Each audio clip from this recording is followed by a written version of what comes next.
Hello students, in this video we are going to study Weibull distribution. So let's start with its definition.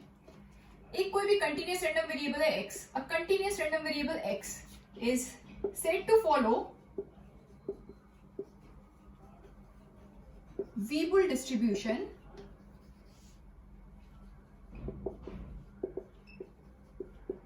if its probability density function, short में लिख सकते हैं PDF, if its PDF is given by fx is equal to beta upon alpha, x upon alpha raised to the power beta minus 1, e raised to the power minus x upon alpha raised to the power beta, for x is greater than 0 and alpha beta are also positive, and this function is 0 for any other value of x, where alpha and beta are the parameters. Where alpha is the scale parameter and beta is the shape parameter. Fine. तो कोई भी continuous random variable है x, वो Weibull distribution को कब follow करेगा? जब उसका पीडीएफ ये हो. क्या होना चाहिए पीडीएफ इसका? fx is equal to beta upon alpha, x upon alpha raised to the power beta minus 1, e raised to the power minus x upon alpha की power beta, for x is greater than 0 और alpha beta दोनों positive होंगे. अगर x की इसके अलावा कोई भी और वैल्यू होगी तो उस पर फंक्शन क्या हो जाएगा? 0. ये होता है आपका वीबुल डिस्ट्रीब्यूशन. कोई भी कंटिन्यूअस रैंडम वेरिएबल का प्रोबेबिलिटी डेंसिटी फंक्शन अगर ये हो जाए तो हम बोलेंगे कि x फॉलोज वीबुल डिस्ट्रीब्यूशन. यहाँ पर अल्फा बीटा क्या है? पैरामीटर्स. ठीक है, ये होता है आपका वीबुल डिस्ट्रीब्यूशन. इसका एक पर्टिकुलर केस है कि अगर इसमें बीटा 1 हो जाए, अगर हम ये जो बीटा है पैरामीटर, इसको अगर हम 1 ले लें तो ये जो आपका वीबुल डिस्ट्रीब्यूशन है ये एक्सपोनेंशियल डिस्ट्रीब्यूशन बन जाता है. ठीक है, देखते हैं कैसे. Particular case, if beta is equal to 1, then the Weibull distribution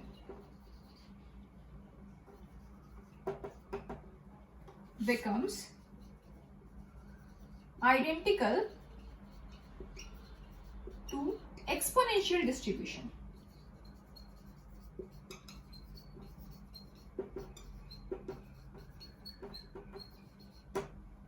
ठीक है, देखते हैं कैसे. देखिए, अगर बीटा इज इक्वल टू 1 ले लोगे तो क्या मिलेगा आपको function? fx is equal to beta को 1 ले लो तो क्या मिलेगा? 1 अपॉन अल्फा. और यहाँ पर 1 माइनस 1 मतलब बीटा की जगह 1 रख रहे हो तो 1 माइनस 1 मीन्स 0 और x अपॉन अल्फा की पावर 0 मीन्स 1, तो ये टर्म पूरा 1 हो गया. ठीक है, और e की power minus x upon alpha की पावर बीटा है तो यहाँ बीटा की जगह 1 रख दोगे तो ये क्या हो जाएगा? e की power minus x upon alpha, और x is greater than 0 and alpha is greater than 0 and this function is 0 otherwise. ठीक है, यही होता है आपका एक्सपोनेंशियल डिस्ट्रीब्यूशन. मैंने जब एक्सपोनेंशियल डिस्ट्रीब्यूशन पढ़ाया था तो उसमें क्या बताया था कि कोई भी कंटीन्यूअस रैंडम वेरिएबल है x, वो एक्सपोनेंशियल डिस्ट्रीब्यूशन को कब फॉलो करेगा? जब उसका प्रोबेबिलिटी डेंसिटी फंक्शन हो theta e raise to the power minus theta x for x is greater than 0 and theta is greater than 0. वहां पर थीटा पैरामीटर होता था, यहाँ पर पैरामीटर हो जाएगा 1 अपॉन अल्फा. वही चीज है ना, वहां पर क्या होता था? Probability density function theta e raise to the power minus theta x for x is greater than 0. यहाँ पर क्या है? 1 upon alpha e raise to the power minus x upon alpha, तो 1 अपॉन अल्फा पैरामीटर हो जाएगा और ये वही हो गया ना एक्सपोनेंशियल डिस्ट्रीब्यूशन. ठीक है, तो ये इसका पर्टिकुलर केस है कि अगर वीबुल डिस्ट्रीब्यूशन में आप बीटा इज इक्वल टू 1 रख दो तो क्या, तो वीबुल डिस्ट्रीब्यूशन क्या बन जाएगा आपका? Exponential distribution. ठीक है, तो ये वीबुल डिस्ट्रीब्यूशन का एक पर्टिकुलर केस होता है. फाइन, अब इसमें बात करेंगे कि डिस्ट्रीब्यूशन फंक्शन क्या होता है वीबुल डिस्ट्रीब्यूशन का. फाइन, डिस्ट्रीब्यूशन फंक्शन देखिए, वीबुल डिस्ट्रीब्यूशन का क्यूमुलेटिव डिस्ट्रीब्यूशन फंक्शन क्या होता है उसकी बात करेंगे. The cumulative distribution function of Weibull distribution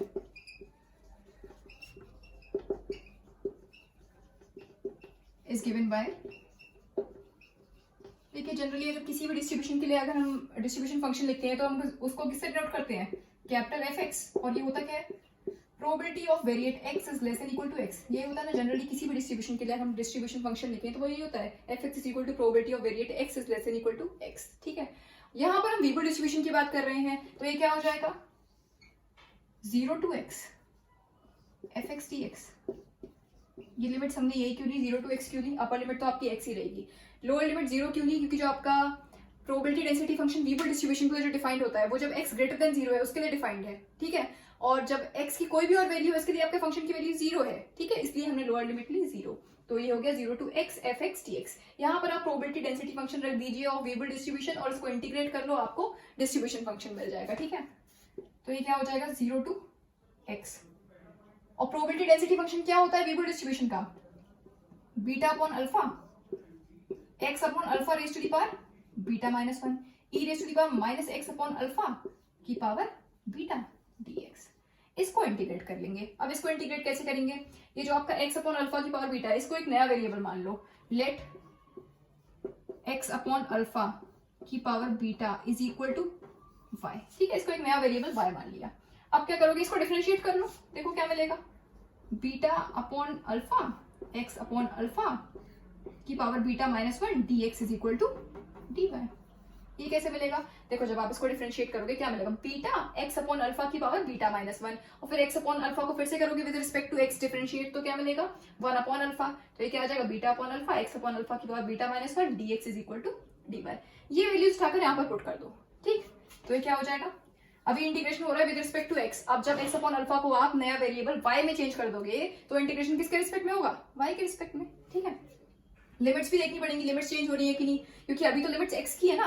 अब जब चेंज कर दोगे नया वेरिएबल y में तो लिमिट्स हो जाएंगी y की। जब x की जगह 0 रखोगे तो क्या मिल रहा है? 0 मीन्स y 0। अब देखो जब अपर लिमिट जब यहाँ पर x रखोगे x की जगह पर तो वही मिल रहा है x अपॉन अल्फा की पावर बीटा, ये आपको y मिल रहा है। तो यहाँ अपर लिमिट क्या हो जाएगी? x अपॉन अल्फा की पावर बीटा। देखो हमने क्या किया, जब x की जगह पर लिमिट्स देख रहे हैं कि लिमिट्स चेंज हो रही है या नहीं, तो जब x की जगह 0 पुट करोगे तो यहाँ y इज इक्वल टू 0 मिल रहा है, और जब x की जगह पर x पुट करोगे तो y is equal to x upon alpha की पावर बीटा मिल रहा है ना, तो अपर लिमिट ये हो जाएगी, ठीक। अब ये टर्म्स देखो, यहाँ पर x अपॉन अल्फा की पावर बीटा है, इसकी जगह क्या रख दोगे? y। तो ये क्या मिल जाएगा? e की पावर माइनस 5, माइनस है ना, तो e की पावर माइनस 5। और देखो ये जो टर्म है इसकी जगह आप डायरेक्टली dy पुट कर सकते हो। ये टर्म्स है ना सेम, यही तो मिल रहे हैं, beta upon alpha x upon alpha की पावर बीटा माइनस 1 dx। यहाँ पर भी तो ये है beta upon alpha x upon alpha की पावर बीटा माइनस 1 dx। तो इसकी पूरे की जगह क्या रख सकते हो? dy, ठीक। अब इसको इंटीग्रेट कर लेंगे।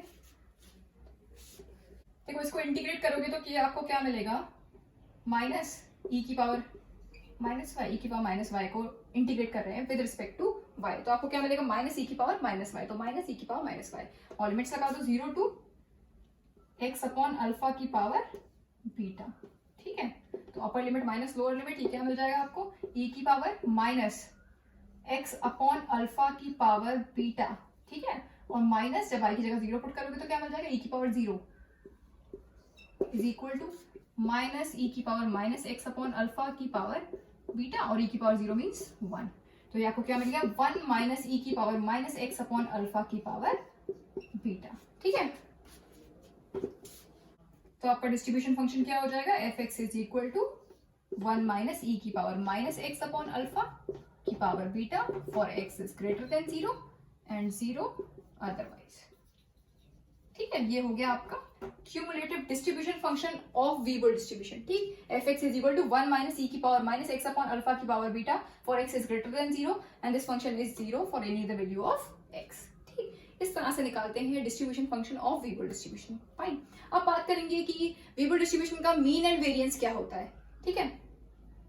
देखिए mean and variance of Weibull distribution.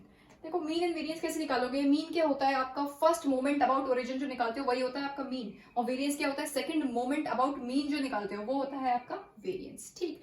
तो एक तरीका तो ये है कि आप फर्स्ट मोमेंट अबाउट ओरिजिन निकाल लो और सेकंड मोमेंट अबाउट ओरिजिन निकाल लो। फर्स्ट मोमेंट अबाउट ओरिजिन निकालो तो वो मीन हो जाएगा, और सेकंड मोमेंट अबाउट ओरिजिन क्यों निकाल रहे हैं? क्योंकि आपको वेरिएंस चाहिए। वेरिएंस क्या होता है? μ2 is equal to μ2 dash minus μ1 dash का स्क्वायर। तो आपको μ2 डैश भी तो चाहिए, mean second moment about origin चाहिए, तो इसलिए μ1 डैश निकाल लो, μ2 डैश निकाल लो, दोनों अलग अलग निकाल लो। तो आपको मीन तो आपका μ1 डैश हो जाएगा और μ2 हो जाएगा आपका variance. μ2 means μ2 dash minus μ1 dash का स्क्वायर, वो हो जाएगा आपका वेरिएंस, ठीक है। एक तरीका तो ये कि इस तरह से अलग अलग निकाल लो, या फिर आप rth मोमेंट अबाउट ओरिजिन निकाल दो और उसमें r की जगह पर 1 पुट करोगे तो आपको फर्स्ट मोमेंट अबाउट ओरिजिन मिल जाएगा, मींस मीन मिल जाएगा। फिर r की जगह पर 2 पुट करोगे तो μ2 डैश मिल जाएगा, means second moment about origin. इस तरह से 3 पुट करोगे तो थर्ड मोमेंट अबाउट ओरिजिन, फिर 4 पुट करोगे तो फोर्थ मोमेंट अबाउट ओरिजिन, इस तरह से मिल जाएंगे। और जब चारों मोमेंट्स आपके पास ओरिजिन वाले होंगे तो आप मोमेंट्स अबाउट मीन निकाल सकते हो इजीली, मींस म्यू1 म्यू2 म्यू3 म्यू4, ठीक। तो उसके बाद आप coefficient of skewness, coefficient of kurtosis, ये सब भी निकाल सकते हो अगर आप सारे निकाल लोगे तो, ठीक है।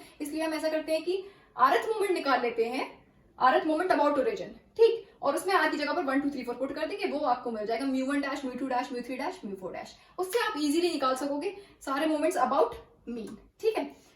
तो rth मोमेंट अबाउट ओरिजिन निकाल लेते हैं, rth मोमेंट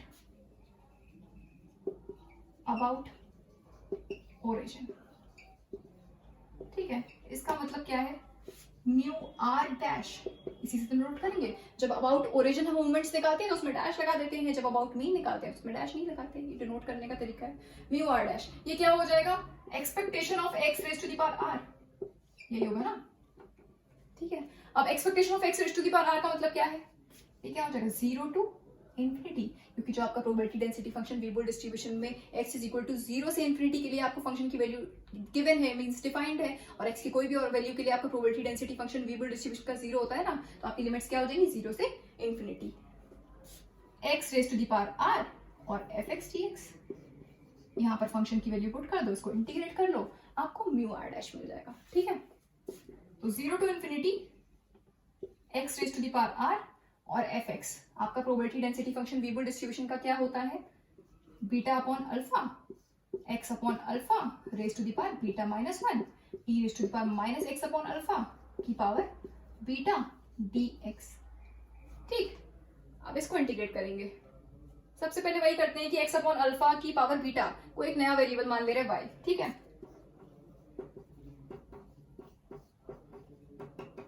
इसको डिफरेंशिएट करोगे क्या मिल जाएगा, beta upon alpha x upon alpha raise to the power beta minus 1 dx is equal to dy, ठीक, यही मिलेगा।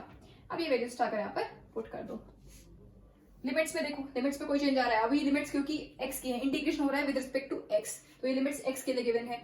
अब क्योंकि इंटीग्रेशन होगा y के रिस्पेक्ट में, आप इस वेरिएबल को x को y में चेंज कर रहे हो, तो अब इंटीग्रेशन किसके रिस्पेक्ट में होगा, y के रिस्पेक्ट में, तो लिमिट्स किसकी होनी चाहिए, y की, ठीक। तो जब x 0 है, ये 0 है ना, x जब 0 है तब y आपको 0 ही मिलेगा, जब x इंफिनिटी है तो y इंफिनिटी मिल रहा है, ठीक। इसका मतलब लिमिट्स में कोई चेंज नहीं आया, ठीक।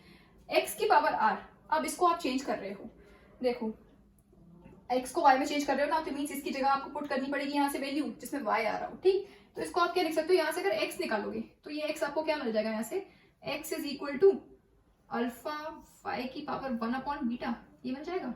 देखो यहाँ से मिल रहा है x upon beta upon alpha की पावर बीटा, या फिर x अपॉन अल्फा की होल पावर बीटा मान लो, तो यहाँ से अगर आप x अपॉन अल्फा लिखोगे तो क्या आ जाएगा, y की पावर 1 अपॉन बीटा, ये मिलेगा ना, x upon alpha is equal to y की पावर 1 अपॉन बीटा। फिर अल्फा को इधर ले जाओगे तो ये क्या हो जाएगा, x is equal to alpha y की पावर 1 अपॉन बीटा, ठीक। तो ये आ गया, x की जगह पर ये वैल्यू पुट कर दो, ये क्या आ जाएगा, अल्फा की पावर r और y की पावर r अपॉन बीटा, ये मिल रहा है, ठीक।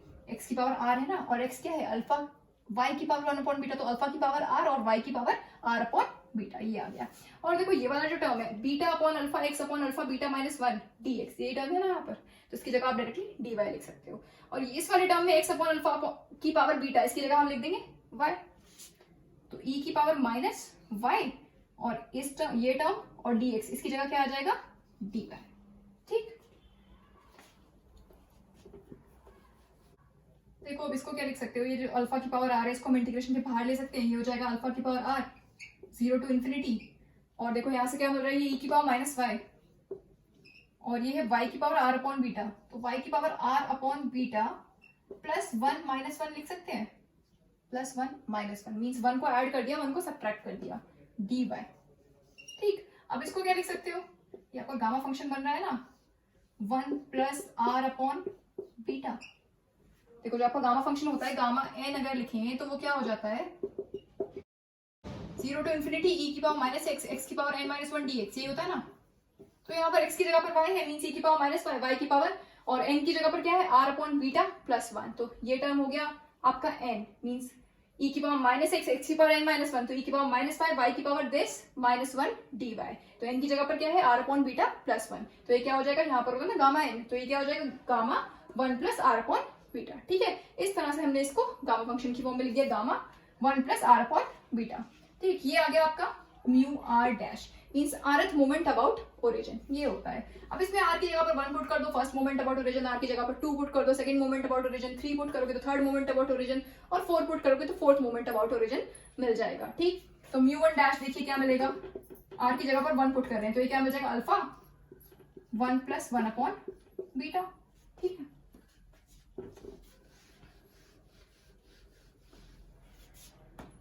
इसी तरह से अगर म्यू2 डैश निकालोगे तो ये क्या मिल जाएगा, r की जगह पर 2 पुट कर रहे हैं तो ये क्या मिलेगा, अल्फा स्क्वायर 1 + 2 अपॉन बीटा। अगर म्यू3 डैश निकालो तो क्या मिल जाएगा, मींस r की जगह पर 3 पुट करें तो अल्फा क्यूब और 1 + 3 अपॉन बीटा। और फिर ऐसे ही म्यू4 डैश लिखे तो r की जगह पर 4 पुट कर दो तो क्या हो जाएगा, अल्फा की पावर 4 1 + 4 अपॉन बीटा। ठीक, वैसे आपको ये अलग अलग निकालने पड़ते हैं, हमने rth मोमेंट अबाउट ओरिजिन निकाल दिया इसलिए आपको इजीली मिल गया। मींस r की जगह पर आपने 1 2 3 4 पुट कर दिया, आपको 4 मोमेंट अबाउट ओरिजिन मिल गए। फाइन, अब हमें क्या करना है, वेरिएंस निकालना है। वेरिएंस क्या होता है, वेरिएंस देखो, वेरिएंस क्या होता है, म्यू2 = म्यू2 डैश माइनस म्यू1 डैश का स्क्वायर। मीन एंड वेरिएंस निकालना था ना हमें, तो ये जो म्यू1 डैश है ये तो हो गया आपका मीन, ये तो होता है ना mean, mean = mu one dash = alpha 1 + 1 upon beta. ठीक, ये मिल गया आपको मीन। अब भी वेरिएंस निकालना, तो वेरिएंस क्या होता है, म्यू2 = म्यू2 डैश माइनस म्यू1 डैश का स्क्वायर, ये होता है। तो ये क्या हो जाएगा, म्यू2 डैश आपने ये निकाला जो, पुट कर दो इसको, अल्फा स्क्वायर 1 + 2 अपॉन बीटा। ठीक, और माइनस म्यू1 डैश का स्क्वायर मींस इसका स्क्वायर, तो ये क्या हो जाएगा, अल्फा और गामा 1 + 1 अपॉन बीटा का स्क्वायर। तो it can be written as alpha square 1 + 2 upon beta और minus alpha square 1 + 1 upon beta का स्क्वायर। ठीक, ये हो गया आपका वेरिएंस मींस म्यू2। ठीक, इस तरह से निकालते हैं mean and variance of Weibull distribution. अगर आपको म्यू3 निकालना है या म्यू4 निकालना है तो भी आप निकाल सकते हो, क्योंकि आपने मोमेंट अबाउट ओरिजिन चारों निकाल लिए ना, म्यू1 डैश, म्यू2 डैश, म्यू3 डैश, म्यू4 डैश, ये आप निकाल चुके हो। अगर आप थर्ड मोमेंट अबाउट मीन या फोर्थ मोमेंट अबाउट मीन निकालना चाह रहे हो तो आप इनकी हेल्प से निकाल सकते हो, आपको रिलेशन पता ही है। So this is all about Weibull distribution. I hope आपको समझ में आया होगा। Thank you very much.